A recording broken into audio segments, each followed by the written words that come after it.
In the early hours of March 17, 2003, a small cluster of British Special Forces operators made their final preparations for insertion into the Iraqi desert.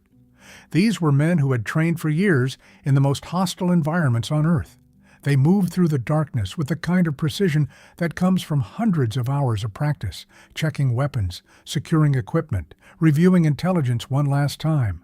What made this night different, what gave it a particular electricity and historical weight, was the fact that they were crossing into a sovereign nation that technically remained at peace with the United Kingdom. Officially, the war in Iraq had not yet begun, and yet these operators were about to conduct combat operations under the cover of darkness and diplomatic ambiguity. For 2 days before the opening strikes of Operation Iraqi Freedom, before fighter jets screamed across the night sky, before cruise missiles lit up the horizon, the SAS was already at war. This operation would become one of the most closely guarded secrets of the Iraq invasion. While television cameras captured shock and awe, while the world watched coalition forces pour across the Kuwait-Iraq border in those first hours of March 19th, almost nobody outside the highest echelons of government and military command knew that British Special Forces had already been conducting operations deep inside enemy territory for 48 hours. The Americans never publicly acknowledged the insertion. The British government remained strategically silent. Even in parliamentary inquiries and official statements about the Iraq War, this operation occupied a strange zone of plausible deniability. It was a military operation that didn't officially happen, executed by soldiers who officially weren't there, in service of objectives that were never formally explained to the public. Before we dive in, drop a comment and let us know where you're watching from. If you haven't already, make sure you hit the subscribe button to not miss any story. And check out our Patreon in the description. We post full, uncensored stories there. Every graphic detail, every brutal moment, nothing redacted. Stories YouTube won't allow. Now let's get into it. In the weeks leading up to the Iraq invasion, the strategic landscape was deeply complicated.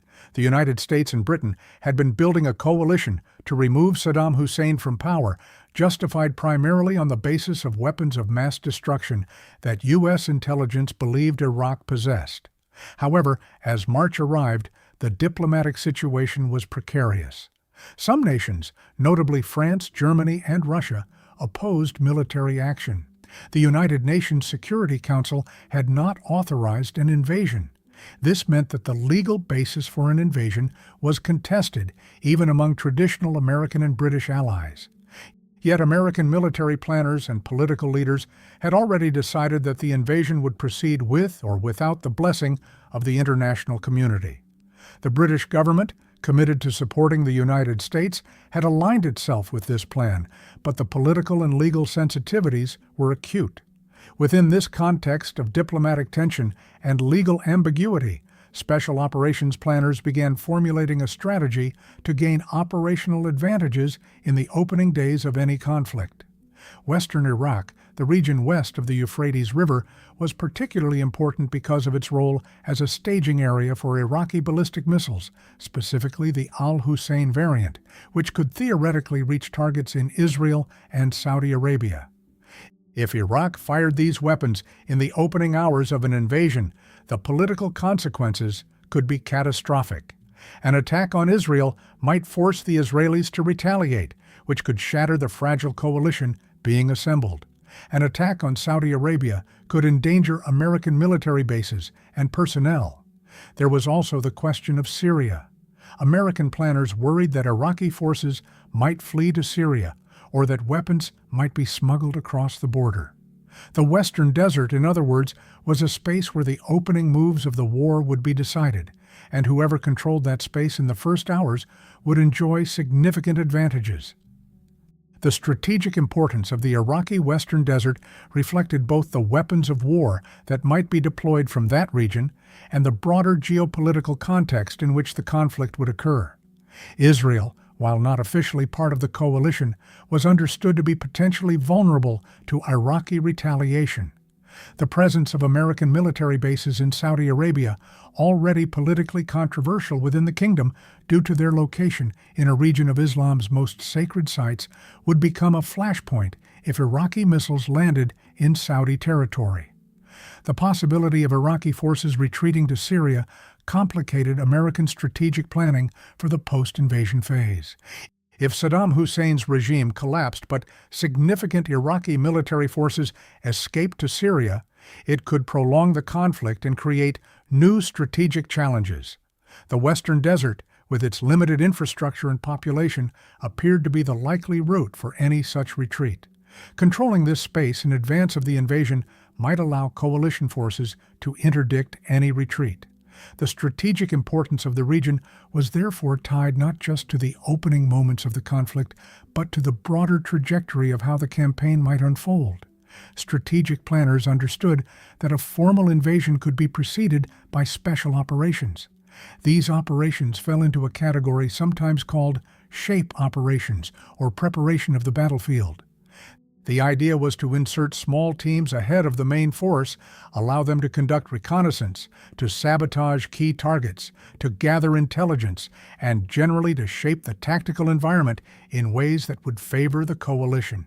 Such operations were not uncommon in military history. What was unusual about this situation was the political question. Until the war officially began, every military action took place in a zone of legal and diplomatic gray. If the insertion went wrong, if there were casualties, if the operation became public, the political fallout could be immense. The American administration would face questions about why it had begun military operations before informing Congress or the public. The British government would face parliamentary challenges. It was for these reasons that the operation would remain off the books, officially unacknowledged, carefully compartmentalized. The insertion itself presented formidable technical and tactical challenges. Getting a small force of elite soldiers into western Iraq undetected required perfect execution at every stage. The SAS, or Special Air Service, is one of the world's premier special forces units, with a history stretching back to World War II. SAS operators are routinely described as among the most skilled and professional soldiers in any military.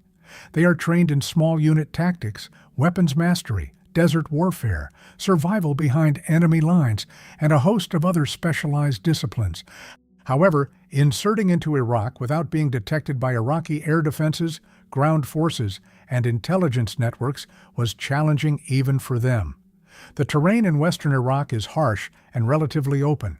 The Iraqi military had radar systems, air defense networks, and human intelligence resources scattered across the region.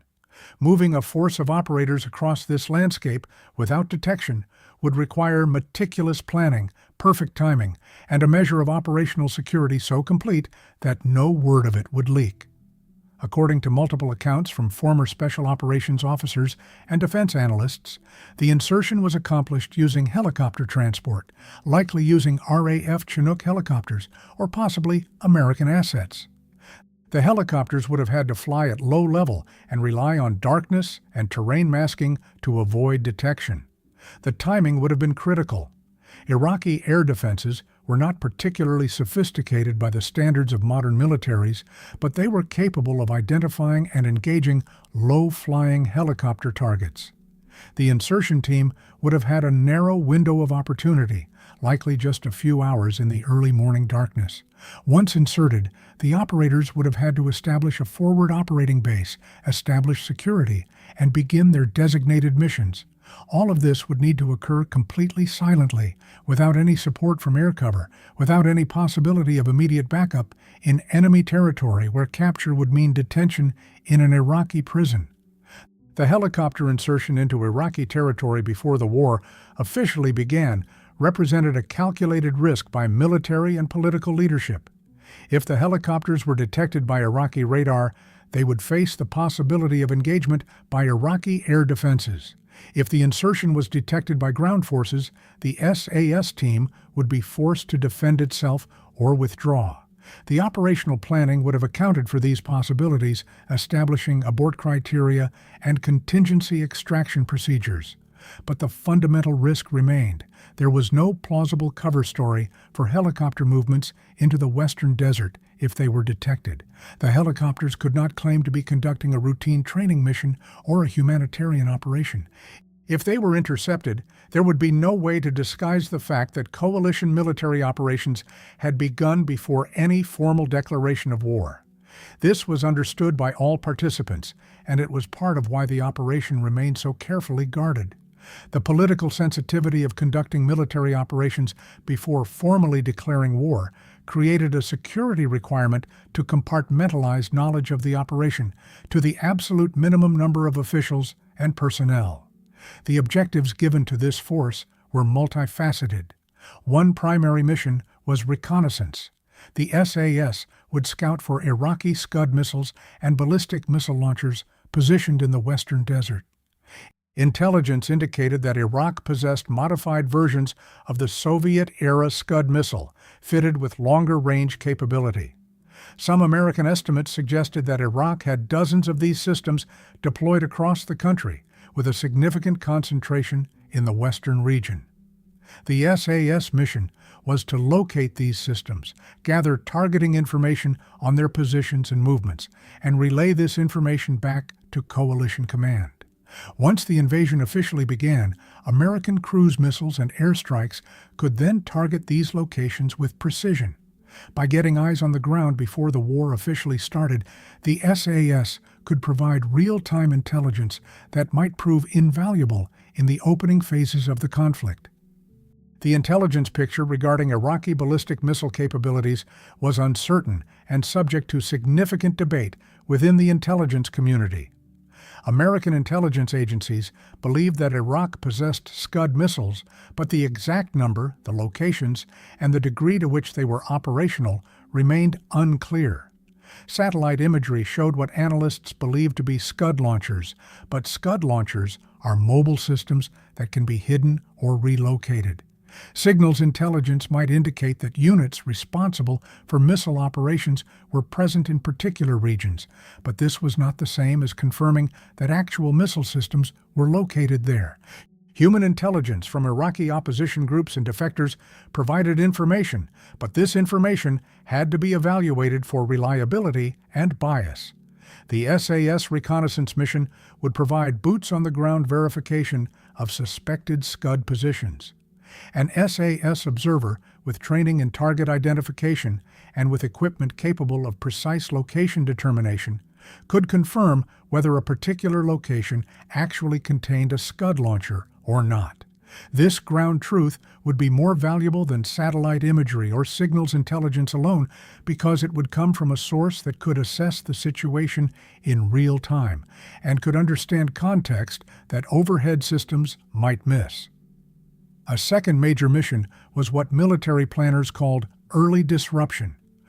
Rather than simply observing Iraqi forces, the SAS teams were authorized to conduct direct action against specified targets. Reports and accounts suggest that the operators were equipped with explosives and weapons capable of conducting small unit raids. If they encountered mobile Scud launchers, they were authorized to engage them. If they identified command and control installations, communications nodes, or other high-value targets, they could conduct attacks. These would not be major operations in terms of scale, but they would be strategically significant if they could degrade Iraqi command and control or destroy missile systems before they could be fired.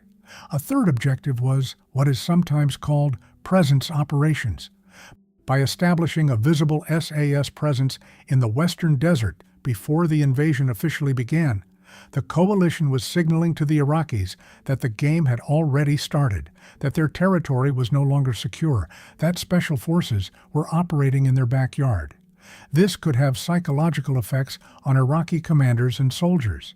It could sow confusion and uncertainty at a critical moment, and it could ensure that Iraqi forces would be forced to allocate resources to deal with the SAS presence, resources that might otherwise be deployed elsewhere. Sources describe the SAS force as being relatively small, likely a troop-sized element, which in SAS terms means approximately 20 to 25 operators. This would have been divided into multiple teams with different operational tasking. Some teams would have focused on reconnaissance, others on direct action. The force would have been supported by communications equipment capable of relaying information back to coalition command, likely through a secure satellite system. They would have carried enough ammunition and supplies for an operation lasting several days.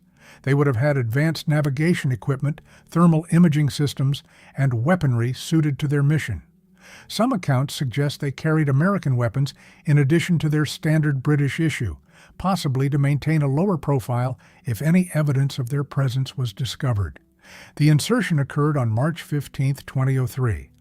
According to the official timeline that emerged later, the war was scheduled to begin on March 20th with the opening of the air campaign and ground incursions. The SAS would therefore be operating for approximately 48 hours before the official beginning of hostilities. During this time, they were essentially in a state of undeclared war. They were conducting military operations inside a sovereign nation that had not been attacked.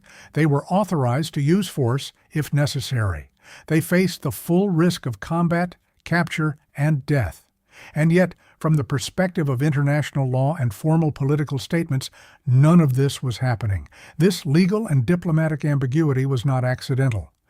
American and British political leaders understood that inserting special operations forces before a declared war was contentious.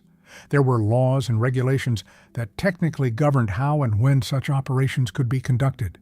There were precedents for covert actions authorized by executive order or by small committees of trusted officials. But an insertion of this scale, with this level of risk and strategic importance, pushed the boundaries of what had previously been done. The Americans chose not to officially acknowledge it. The British government followed suit. Later, when inquiries into the Iraq War were conducted, when official investigations examined the legality and wisdom of the invasion, this operation received remarkably little attention. It occupied a strange space in the official record, acknowledged informally by people in the know, but never formally included in the official narrative of how the war began. What the SAS actually accomplished during those 2 days remains partially obscured by classification and official secrecy. Some broad outlines have emerged in interviews with former officers and in declassified documents, but a complete picture of the operation remains elusive. According to accounts from military analysts and former special operations personnel, the SAS teams succeeded in locating at least one significant Iraqi Scud position in western Iraq. They were able to conduct detailed reconnaissance of this position, noting the location, the estimated number of launchers, the personnel present, and the support infrastructure. This information was relayed back to coalition headquarters and was incorporated into target lists for the air campaign that would begin with the official opening of the war. In addition to reconnaissance, sources describe at least one direct action mission. According to reports that have emerged in military histories and interviews with British defense officials, an SAS team engaged an Iraqi position in the western desert. The nature of this engagement is somewhat unclear, but accounts suggest that it involved a combination of ambush and direct fire. The Iraqi force was reportedly engaged with small arms fire and potentially with explosives. The SAS team then withdrew from the area, having achieved their objective. No report suggests that this engagement resulted in significant Iraqi military losses, but it was significant because it demonstrated that the coalition could conduct military operations inside Iraq without immediate consequences. The Iraqis were unable to immediately respond or reinforce threatened positions. Iraqi command and control was fragmented. Iraqi air defenses could not respond to the threat. Beyond the specific missions, what this 2-day operation accomplished was a kind of strategic signal. It established that the coalition had the ability to project power into Iraqi territory at will. It demonstrated that SAS operators could be inserted, could conduct operations, and could presumably be extracted without being caught. It created uncertainty in the Iraqi military command structure about where else the coalition might be operating, what other forces might be inserting into Iraqi territory, and what the true scope of the military operation would be. In the psychological dimension of warfare, this uncertainty and demonstrated capability can be as valuable as the direct military results of specific operations. When the official war began on March 19th, with the opening of cruise missile and airstrikes against Baghdad and other targets, the SAS teams continued their operations. They remained in place in the Western Desert, continuing to conduct reconnaissance and direct action missions. They began to conduct raids against Iraqi military positions. They worked to prevent the movement of Iraqi forces toward the areas where coalition ground forces would be crossing. They maintained a presence in the Western Desert that prevented Iraqi forces from concentrating in that region. As the coalition ground campaign began in the south, as American and British forces moved northward toward Baghdad, the SAS operations in the west became part of a larger integrated campaign. The insertion and the subsequent operations created legal and political complications that persisted long after the war ended. The fact that American and British military action had begun before any formal declaration of war, before Congress had voted to authorize military action, before the public had been told that shooting had started, was significant from a constitutional and political perspective. American presidents have considerable latitude to order military operations, but there are gray areas regarding when such operations must be reported to Congress and when they require explicit authorization. An insertion of special forces into a foreign country is generally considered a military operation that should be disclosed. However, if such operations are compartmentalized and classified, they can remain unknown even to most members of Congress. When the Iraq War was eventually investigated, most of the attention focused on the intelligence failures regarding weapons of mass destruction, on the broader justification for the invasion, on the conduct of the war itself, and on the post-war occupation. The pre-invasion SAS operations received little public attention. Within special operations circles, it is remembered as a textbook example of shape operations, of the kind of preparation of the battlefield that professional military planners consider essential. But from the perspective of public accountability, the operation was almost entirely off the record. The individuals who executed the operation faced extraordinary risks.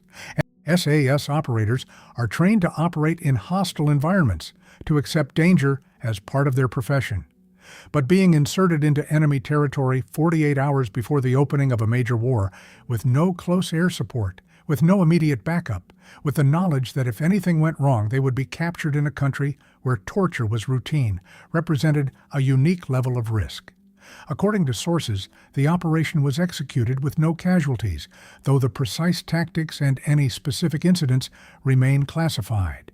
The operators were extracted as planned, either before or shortly after the official beginning of the war, moving to established pickup zones where they were collected by helicopter or by other coalition forces. The psychological dimension of participating in such an operation extended beyond the immediate tactical risks.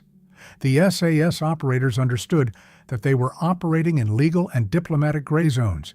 They were conducting military operations before war had been officially declared. They understood that if captured, their status would be ambiguous. The Iraqi government could claim that British soldiers had invaded Iraqi territory without declaration of war, a statement that, while framed differently by American and British governments, would contain a kernel of truth. The operators understood that the political consequences of their capture would be significant, that the operation might be officially denied, that they might face a period of detention, the status of which would be unclear under international law. These considerations added a psychological burden to what was already a physically and tactically demanding operation. The volunteers for such operations accept the professional risks of combat. But the additional risks created by political and legal ambiguity, the uncertainty about status and treatment if captured, the knowledge that the operation might be denied if it became public, represented a different kind of demand on the soldiers involved. They were being asked not just to accept physical risk, but to operate in moral and legal gray zones, to conduct military operations outside the normal frameworks of declared war and international law, to accept responsibility for actions that their government might not officially acknowledge. What makes this operation particularly interesting from a historical perspective is what it reveals about how modern military operations actually work versus how they are publicly presented. The official narrative of the Iraq War begins on March 19th with shock and awe, with the dramatic opening of the air campaign. That is the moment that is recorded in official timelines. That is what appears in the official histories. But the reality is more complicated. Military operations actually began at least 2 days earlier. A small number of British soldiers were already at war, while the politicians were still making final speeches about peace. The media and the public were not informed because the political and diplomatic situation was too sensitive. The operation was too important to be risked by public disclosure. And so it remained secret, conducted in the shadows, part of a larger pattern of military operations that happened beneath the surface of public awareness. In the years since the Iraq War, more details about special operations have emerged through declassification, through memoirs written by former operators, and through interviews with officials. The broader context in which this SAS insertion occurred has become clearer. It is understood now that Special Operations Forces were conducting activities in Iraq and other countries in the months before the invasion. Some of these activities were directed at locating weapons of mass destruction. Some were focused on establishing relationships with Iraqi opposition groups. Some were aimed at gathering intelligence on Iraqi military capabilities. The SAS insertion in western Iraq was part of this larger tapestry of covert and classified operations. The decision to insert the SAS before the official beginning of the war reflected the American and British understanding that the opening hours and days of the conflict would be decisive. Whoever could control the western desert, whoever could prevent Iraqi Scud launches, whoever could disrupt Iraqi command and control in those initial moments would enjoy enormous advantages. The planners understood that trying to accomplish these objectives using only air power and conventional forces would be slower and potentially more costly. By putting Special Operations Forces on the ground early, by giving them 2 days of preparation and reconnaissance before the main invasion began, the coalition was trying to shape the battlefield in ways that would reduce casualties and increase the probability of rapid success. From a professional military perspective, the operation was well executed. The SAS teams were inserted successfully, remained undetected, or at least uncompromised by Iraqi forces, conducted their assigned missions, and were extracted safely. The intelligence they gathered was valuable. The direct action they conducted added to the overall pressure on Iraqi forces. The strategic signal that the operation sent was clear and effective. Iraqi commanders knew that they no longer controlled their own territory, that coalition forces could operate inside Iraq at will, and that resistance would be costly. The operational execution reflected decades of SAS training and experience in hostile environments. The units that conducted the insertion, reconnaissance, and extraction operations had been selected and trained specifically for this kind of work. They understood desert operations from previous deployments in the Middle East. They were experienced in navigating terrain using modern navigation technology combined with traditional map reading and land navigation skills. They understood how to establish secure positions in open terrain, how to maintain operational security over extended periods, and how to extract themselves from difficult situations if conditions changed. The tactical performance of the operation demonstrated the value of the British Special Operations training pipeline. The soldiers who participated had competed through the notoriously difficult SAS selection process. They had completed additional training specific to desert operations. They had the confidence that comes from knowing that you have been tested and evaluated at the highest levels of professional military practice. This confidence, combined with professional competence, allowed them to execute the operation under the most demanding conditions. From a political and legal perspective, however, the operation raised interesting questions that were never fully addressed. Under the American Constitution, military action is supposed to require authorization from Congress. Under international law, military action against another country is supposed to be justified by self-defense, by United Nations authorization, or by other recognized legal frameworks. The SAS insertion did not fit neatly into any of these categories. It was not authorized by Congress specifically, though it was authorized by the President as part of general military planning for operations in Iraq. It was not authorized by the United Nations. It was justified as a preparatory operation necessary for the defense of coalition forces and for the successful prosecution of the war that was about to begin. But it was war by another name, happening before anyone officially said that war had begun.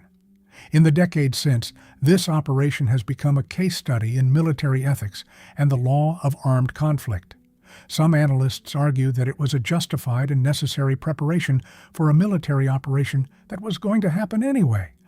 Others contend that it represented a dangerous precedent, a military action that occurred without meaningful democratic oversight or public knowledge. The fact that it was successful and caused no significant casualties has perhaps made it easier for official bodies to overlook the legal and political questions it raises. Had the operation gone wrong, had operators been captured or killed, the political consequences would have been severe and sustained. The 2 days that the SAS spent in the western Iraqi desert before the official beginning of the war accomplished multiple objectives. They gathered intelligence that was valuable to the coalition's broader military campaign. They demonstrated capability and resolve. They sent a signal to the Iraqi military that they could not rely on their territory being secure, and they established a precedent for special operations forces conducting military action in advance of formally declared wars, a precedent that would be repeated in subsequent military operations in different countries and regions. The strategic implications of conducting military operations before formally declaring war extended far beyond the immediate context of Iraq. The operation demonstrated that military organizations could be deployed rapidly into hostile territory before anyone officially knew that war had begun. It showed that intelligence gathering and direct action missions could be conducted while peace technically still existed. It established that the traditional framework of warfare, where wars began with declarations and ended with treaties, could be superseded by the tactical requirements of modern military operations. The precedent set by this operation created expectations in subsequent conflicts. If such operations could be conducted before the Iraq War began, why should they not be conducted in advance of other conflicts? The flexibility and operational advantage gained by inserting forces before formal hostilities were impressive enough that military planners would be tempted to repeat this approach. The operation therefore represented not just a military tactic, but a shift in how modern militaries thought about the transition from peace to war. The clear line that had traditionally separated the two states became blurred. Military operations now occurred in the space between them, in the zone of shape operations and preparation of the battlefield, before formal hostilities commenced. For most of the public, for most of the media coverage of the Iraq War, this operation remains unknown. The narrative of how the war began is the narrative of shock and awe, of the opening air campaign of coalition ground forces crossing the border on March 19th. The earlier SAS operations, the 2-day precedent to the formal war, remains in the shadows where it was designed to remain. The soldiers who executed the operation have largely remained silent, bound by military discipline and official secrecy. The politicians who authorized it have moved on to other concerns, and the operation has faded from public memory, becoming one of the many hidden stories of a war that was never fully transparent to the public that fought it. What this operation ultimately demonstrates is the reality of modern military conflict. Wars do not begin and end at the moments that official statements and media narratives suggest. They begin in darkness, in classified operations, in decisions made by small numbers of officials that are never disclosed to the public. The soldiers who conduct these operations carry out their duties professionally and often with great courage, operating in gray zones where the normal rules of war and law are suspended or ambiguous. The political leadership that authorizes such operations does so understanding that the public will not know about them, that there will be no immediate accountability, that the operation must remain secret to be politically viable. This is the reality beneath the surface of publicly known military history, a reality that was exemplified perfectly by the SAS insertion into western Iraq 2 days before the war officially began. The implications of the operation for subsequent military theory and practice were substantial.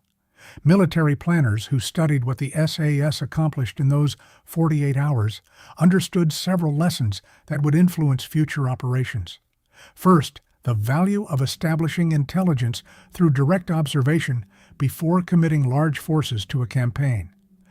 The reconnaissance work conducted by the SAS provided ground truth confirmation of intelligence that had been collected through other means, allowing coalition planners to refine their targeting and operational planning. Second, the feasibility of inserting and extracting special operations forces from extremely hostile territory without suffering casualties or compromise. This feasibility created the expectation that such operations could be routinely conducted in future conflicts. Third, the precedent that military action could occur before formal declaration of war, that the traditional framework of warfare could be set aside in favor of operational advantage. The SAS operation in western Iraq became a model for how special operations forces could be employed in future conflicts to shape the battlefield and establish tactical advantage before conventional forces became engaged. The 48 hours that the SAS spent in the western Iraqi desert before March 19, 2003, represent a microcosm of the larger Iraq War and of modern military operations more generally. They show how power is actually exercised, how military objectives are achieved not just through overwhelming force, but through careful preparation and intelligence. They show how legal and diplomatic considerations can be navigated through compartmentalization and official ambiguity. And they show how professional soldiers operating at the highest levels of their craft can accomplish significant military objectives in extraordinary circumstances. The fact that the operation remains largely unknown to the public does not diminish its historical importance. It remains a remarkable story of skill, courage, and strategic significance operating in the space between war and peace, between official narrative and historical reality. The decision to keep the SAS operation off the record was made at the highest levels of American and British government. The political sensitivity of admitting that military operations had begun before Congress was informed or before the public was told that war had begun was understood to be acute. If the operation had become public, it would have forced a debate about presidential and executive authority to initiate military operations without explicit congressional authorization. It would have raised questions about the legal status of the conflict and whether it could be justified under international law. It would have created awkward questions about why the operation had been conducted secretly rather than being disclosed to elected representatives. The decision to keep it secret was a political decision made on the understanding that democratic scrutiny would be an impediment to operational efficiency. The soldiers who conducted the operation understood this trade-off. They understood that they were serving policy objectives that could not be openly acknowledged. They understood that if something went wrong, if they were captured, if the operation became public in ways that were embarrassing to the government, they might be disavowed. This created a unique form of moral and political complexity in the operation. The soldiers were acting in service to their country and their government, but under circumstances where their government was unwilling to acknowledge their actions. This asymmetry between governmental authority and governmental acknowledgement created a peculiar burden for those involved.